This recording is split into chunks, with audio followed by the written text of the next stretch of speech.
English 122, Day 19, Evaluative Arguments, from Writing Arguments, pages 284 to 309. Categorical evaluations are evaluative arguments in which the writer determines the extent to which a given something fulfills the qualities or standards of its class.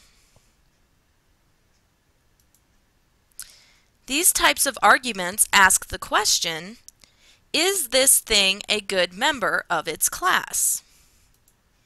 When conducting categorical evaluations, assume that every class or category of being has a purpose, that the purpose should be defined as narrowly as possible, and that the criteria for judgment derive directly from that purpose.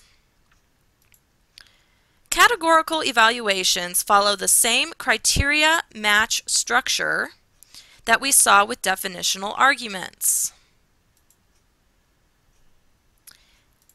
When conducting a categorical evaluation, argue that a particular thing or phenomenon is or is not a good member of its class because it meets or fails to meet criteria A, B, and C. The main conceptual difference between an evaluative and a definitional argument involves the second term in this structure, the value judgment. In a definitional argument, one argues whether a particular thing belongs to a certain class or category. However, in a categorical evaluation, we know what category something belongs to. Rather, the argument is how well the thing meets the criteria of that category. You can use the Toulmin framework to evaluate categorical evaluations. Remember our classical argument structure, in which a claim is attached to a reason based on an underlying assumption. In this case, establishing the criteria is a crucial part of the evaluation argument because the audience may not agree with your assumption of what the criteria of something good or bad should be. The warrant in this case, or the implicit part of the argument, are the criteria themselves. The stated or explicit reasons and grounds assert or prove that the specific disputed case meets the criteria. The first step in conducting a categorical evaluation is to develop your criteria.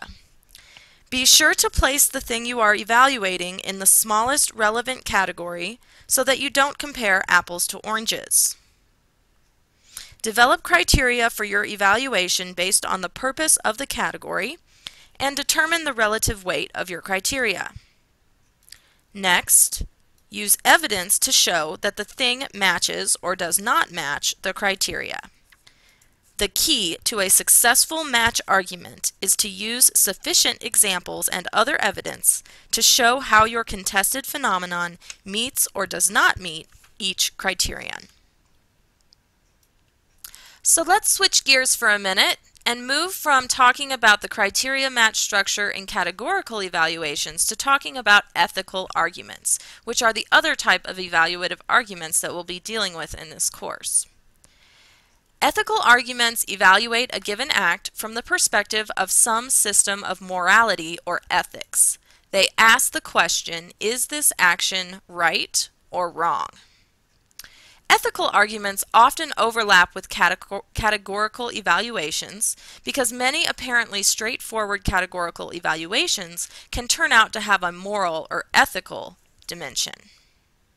Depending on how large a role ethical considerations play in the evaluation, choose whether to call it an ethical argument based on moral considerations or a categorical evaluation based on the purposes of a class or category.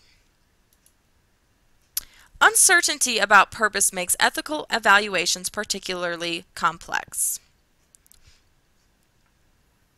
On the other hand, disagreements about an ethical issue often stem from different systems of values that make the issue irresolvable. You may not be able to persuade others to your point of view, but you can make others think seriously about the issue. This is why it is so important to confront issues of ethics with rational deliberation.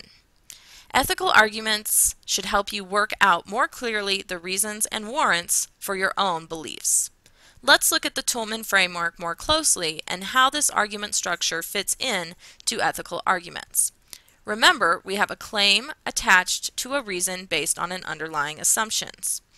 You must think deeply about your own ethical values and your own beliefs in order to be able to construct an effective ethical argument. But make sure that the underlying assumptions of your audience are aligned with your own. Ethical arguments fall into two categories: consequence and principles based. Arguments from consequences are based in utilitarianism, which encompasses the process of evaluating acts according to their ethical consequences. Jeremy Bentham believed in the goal of achieving the greatest good for the greatest number or greatest happiness, by which he meant the most pleasure for the least pain. John Stuart Mill predicted that consequences determine the morality of a proposed action. From these two thinkers, we derive the principle of utility, which states that an action is morally right if it produces a greater net value, benefits minus costs, than any other alternative action. You must be able to look at the consequences of a decision and measure the positive benefits against the negative costs. You will be arguing if an act is right or wrong because it will lead to consequences A, B, and C, which are good or bad. But be careful, because any prediction of the future is conjectural. It's often very hard to assess the long-term consequences of any action.